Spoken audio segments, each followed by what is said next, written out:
Have you ever heard the term glossophobia? Well, it's the fear of public speaking, and I think we all have it. As a business person in a professional situation, you're going to be called upon to make some type of presentation at some point, if not pretty often. Think about it. Just your job interview is going to be a presentation where you're going to be speaking, you're going to be on the spot, you're going to be nervous. So presentations can vary from all types, whether it's one-on-one, interpersonal, presenting to a small group, a large group, offline, online. There's all types of skills to put into that public speaking and presentation. And then the presentation itself requires a fair amount of preparation and also practice. Your speaking and presentation skills are also going to help you get that job. Many recruiters are looking for those kind of skills, and it's going to increase your career potential. Like any other form of communication we've been talking about, the first thing you want to think about is really, what is your goal? What's the goal of the presentation? What do you want people to come away with? Do you want to inform them, persuade them, entertain them? And then how are you going to do that? Thinking about your target audience and your approach, what type of visuals you might use, the language, do you need to use visuals? All those things come into play here. I like to think of a three-prong approach. One is the content, what you want to say. The second is the design of the presentation, whether you're going to use PowerPoint, video, just speak to someone.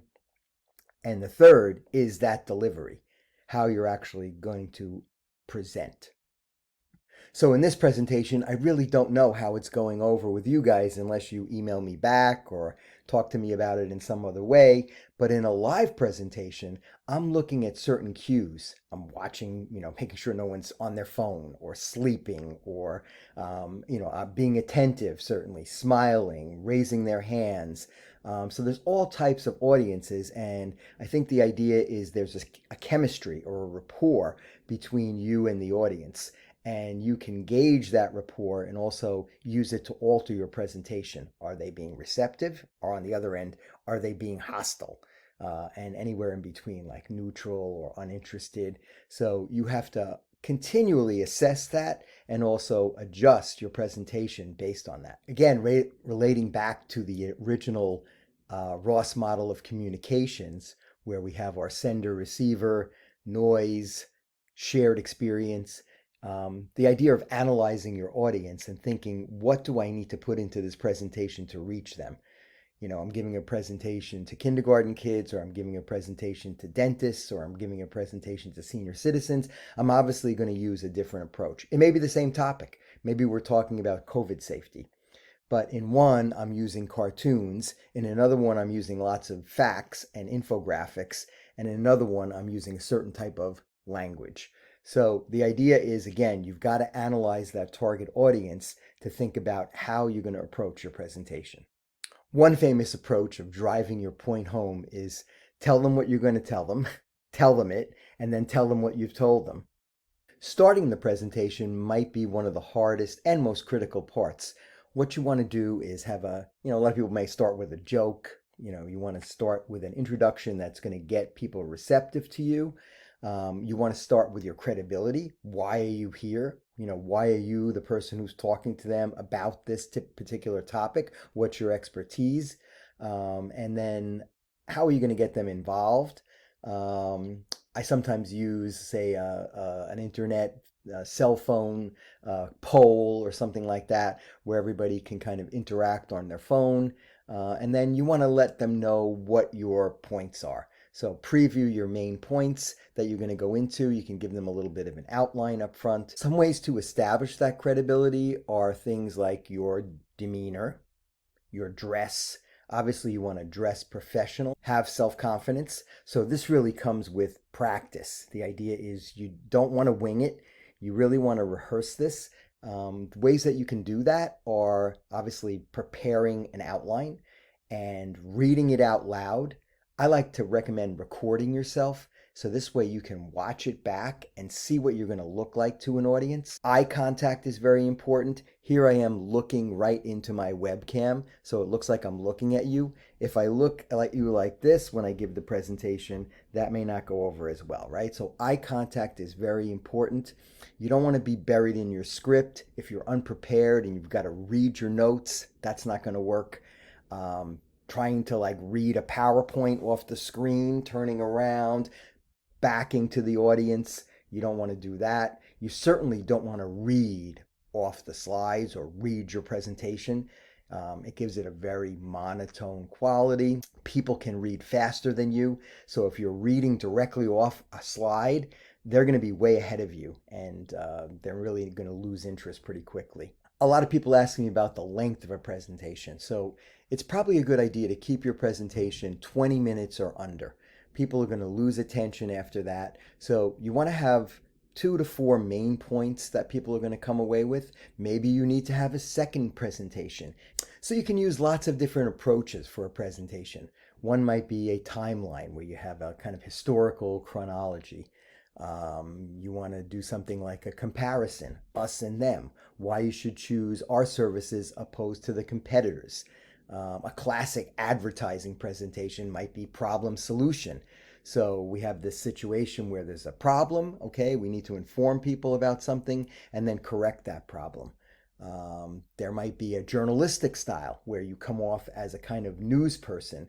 Some of my favorite presenters, and there's lots of YouTube videos, I'll put a couple of links in Blackboard, but Steve Jobs for Apple, some of his presentations were just cutting edge, just his approach from beginning to end, the structure, the interaction with the audience. Another great presenter orator is Martin Luther King. Almost a musical quality to his cadence, his delivery, and very approachable style. So I would like you to take a look at some of those. Think about, how you can take on some of those presentations. Think about other presentations that you've been in that you like and that you don't like. What do you want to kind of play upon and build for your presentation? It's also a good idea to have a good takeaway, so a call to action at the end, or a provoking thought that you want people to kind of close with. And, if there's something that you want them to do in that call to action, making sure that you facilitate that. So you give them the form or the contact or the URL, whatever it is that you want to drive them to do as part of the presentation. You can use all sorts of verbal signposts to cue people when things are more important or takeaway items that you want them to come away with.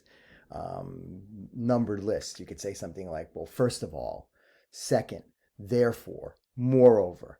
On the other hand, all of these things may spark people's attention. Another thing to think about here is the end use of your presentation.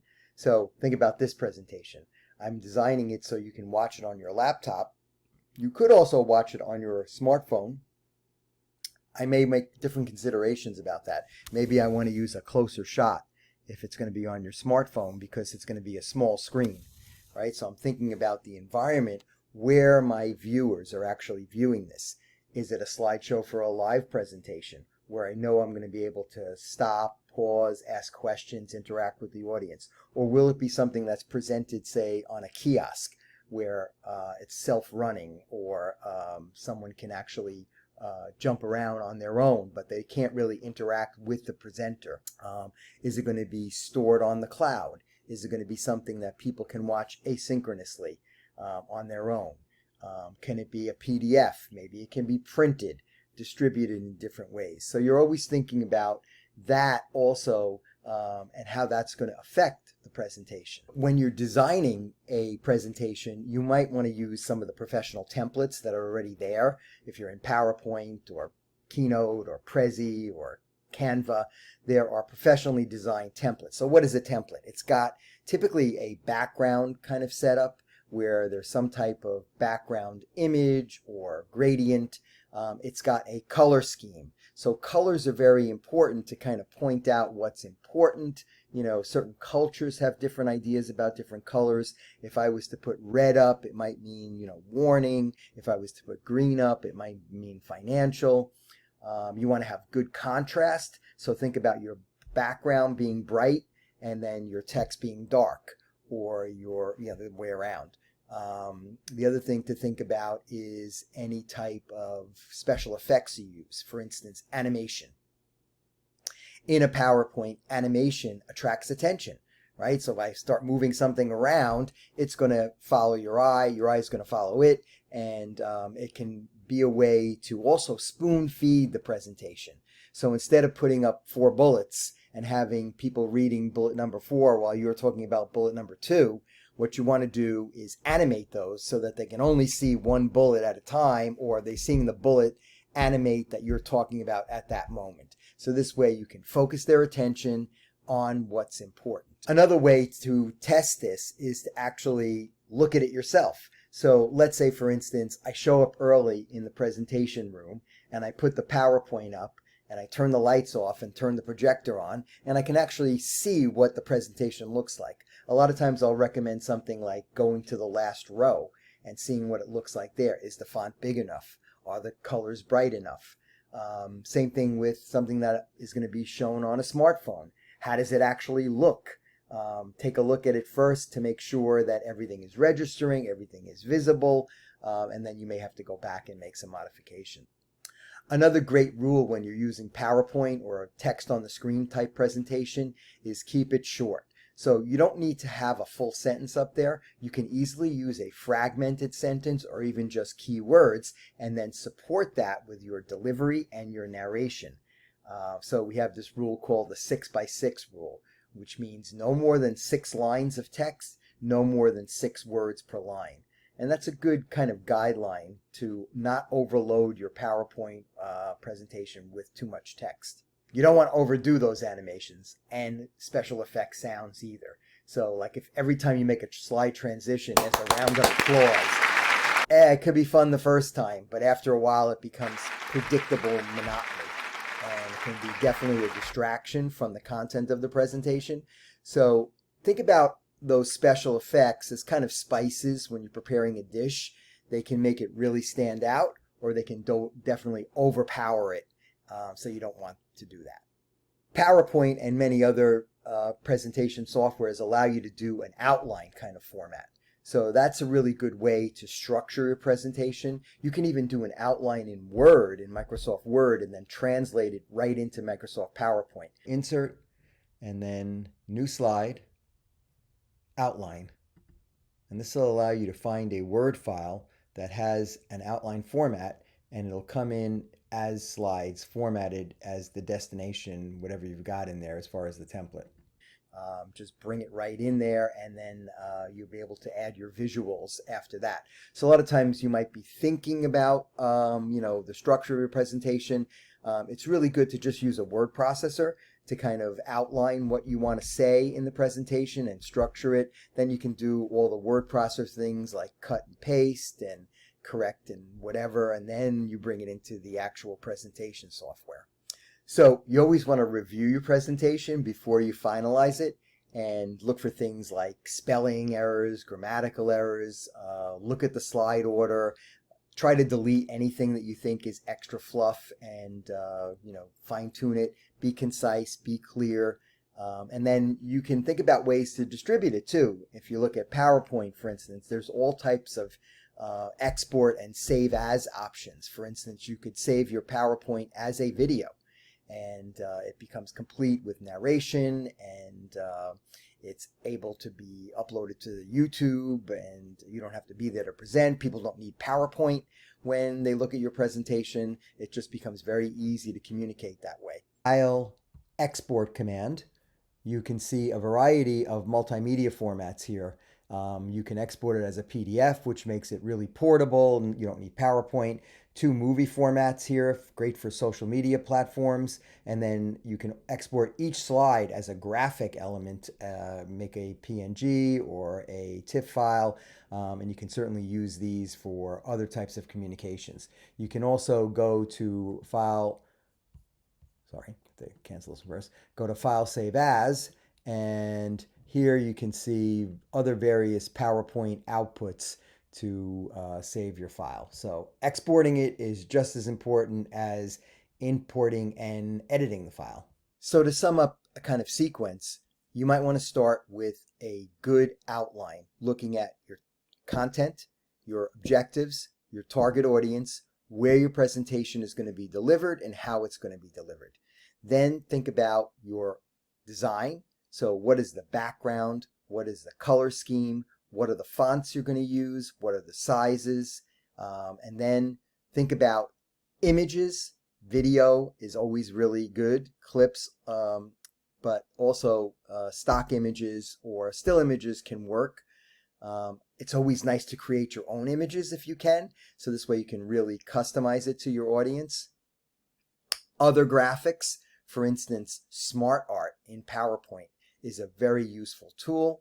Smart Art can do all kinds of things like show various trends, cycles, step-by-step processes, organizational charts, and it's very easy to design. You don't have to be a graphic designer to come up with a nice Smart Art. It can be animated, and it's just a really great way to kind of do an infographic style presentation.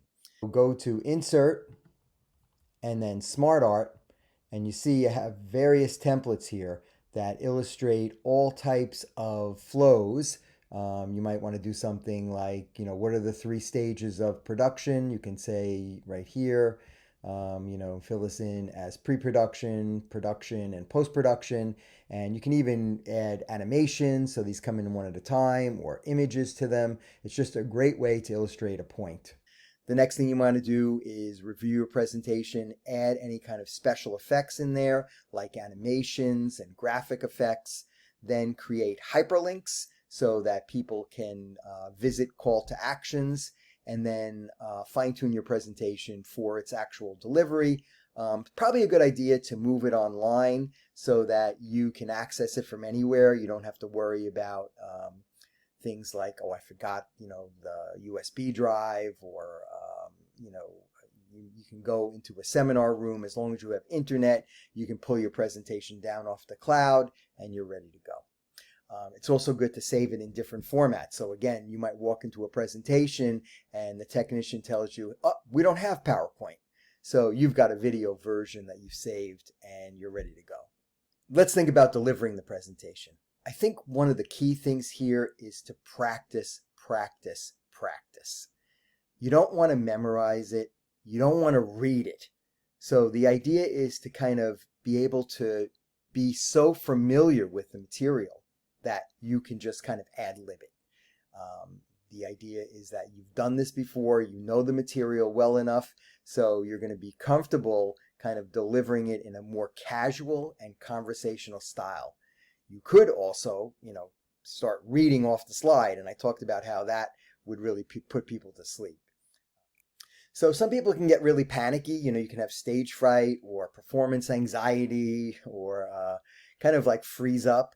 I think the thing to do with this is to just take a moment, try to take a breath and recover. Remember, if you've done your preparation, you're going to be less likely to be nervous and have those, stage fright and things happen during the presentation.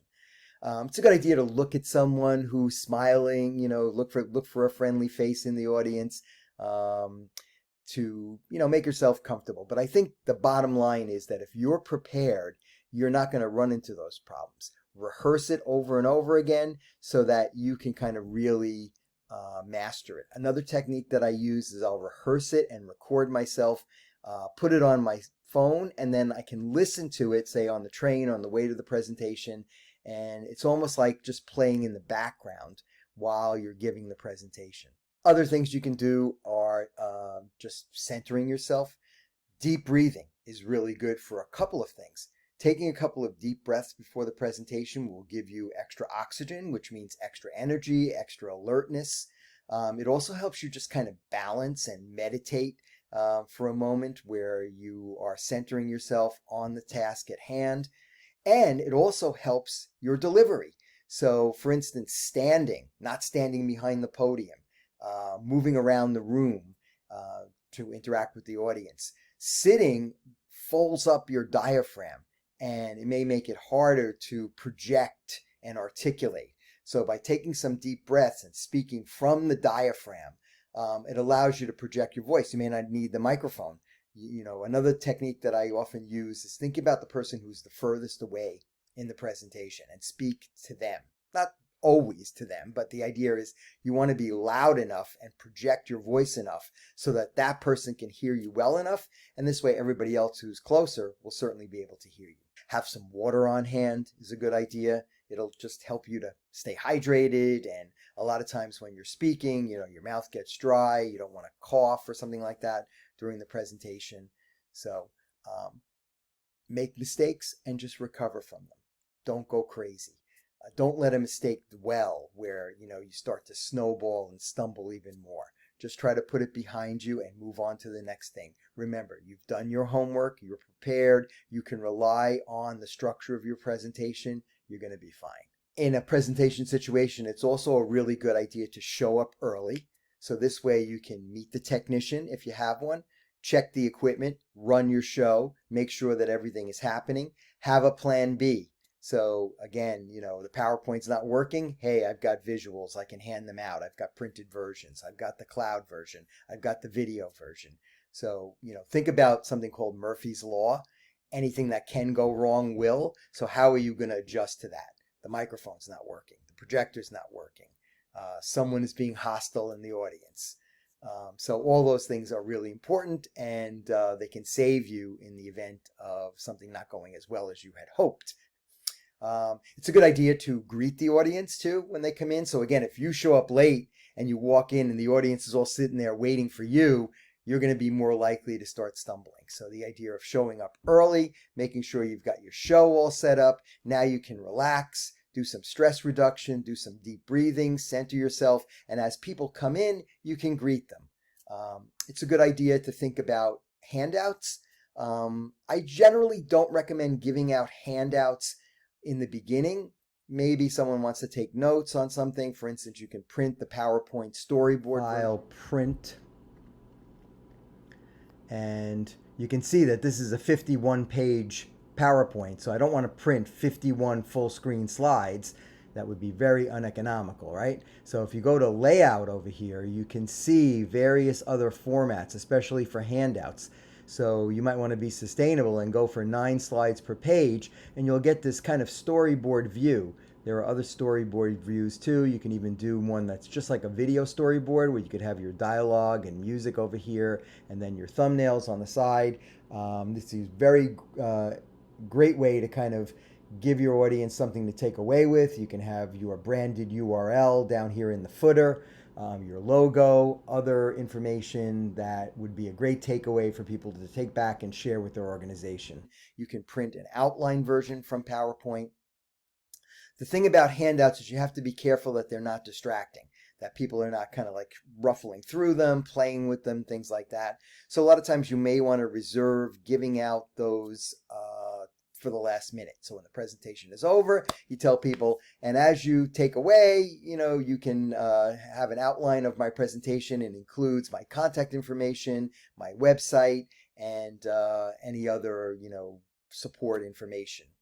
It's also good to always make sure you have time for Q&A. So you want to time your presentation. Let's say you only have a certain amount of time for your presentation. So it's a good idea while you're rehearsing to time your presentation, get an idea of how long it's going to be so that you have time for a Q&A at the end. A lot of times a Q&A will open up things that you might have missed in the presentation. People have a question about something that you didn't cover. So you want to make sure you're able to have time for that. If you are stuck, someone gives you a question that you can't answer, don't fall apart. Just say something like, I'm going to get back to you on that. Give me a moment to research that and I can get back to you on it. Typically, if you are prepared and you know your material, you'll be able to answer just about any question. So close with those questions and also a summary, and then give out your handouts. The other thing to think about is a team presentation. So a team presentation obviously takes a little bit of the heat off you. It has to be rehearsed though. You want to make sure that you have a kind of flow between you and your team. When you're presenting, you may have a certain kind of script where it could be question answer. One person asks a question, the other person answers it, or I take the odd slides, you take the even slides, I take this section, you take that section. There's some interaction between the two of us or more of us for making sure that the audience is getting the best out of it. So I think those team presentations can really work. It might also be just, your team member is doing the technical part of the presentation so that you are freed up of, doing the clicking or whatever to advance the slides. And, that'll play a lot better. Just that teamwork and that internal communication rubs off on the audience subconsciously as a kind of professionalism and also a preparedness. It gives the presentation a credible, rehearsed quality. So I'm done with this presentation. Please let me know if you have any comments or questions, and have fun making your presentation.